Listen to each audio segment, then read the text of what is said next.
Kaya pala ganito ang naging resulta ng kapalaran ko. Kasi alam ng Diyos na kaya ko. Sa edad kong to, napagod na akong magmadali. Kaya lahat ng ginagawa ko ngayon, ini-enjoy ko na lang. Siguro sa dami na rin ng aking pinagdaanan, napagtanto ko na ang buhay ay mas malawak at mas mahiwaga pa sa mga problemang dumarating sa buhay natin. Tumatanda na tayo, baka sa kakahabol natin sa masagana at maayos na buhay, ay hindi na natin nai-enjoy ang buhay. Baka nabubuhay na lang tayo dahil nape-pressure tayo sa sasabihin ng ibang tao. Marami na rin akong mga naging maling desisyon sa buhay, pero lahat yun nagsilbing aral sa akin at natuto ako sa mga pagkakamali ko. May mga taong sobra nating mamahalin at bibigyan ng halaga, pero ibabalik lang sa atin ay kabiguan at matinding trauma. Kaya wag nating lilingunin ng mga taong tulad nila dahil mas payapa kapag hindi ka na interesadong malaman pa kung ano pang balita sa kanila. At wag mong idepende ang sarili mo sa kahit kanino. Tandaan mo, kahit sarili mong anino, iiwan ka din nito kapag madilim na ang paligid mo.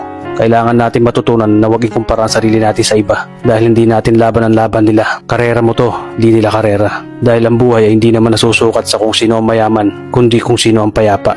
Kaya galingan mo lang palagi tol dahil napakaraming tao mapanghusga, tihilahin ka pababa. At lagi mo tong tatandaan na makakatanggap ka lang ng papuri mula sa kanila kapag patay ka na.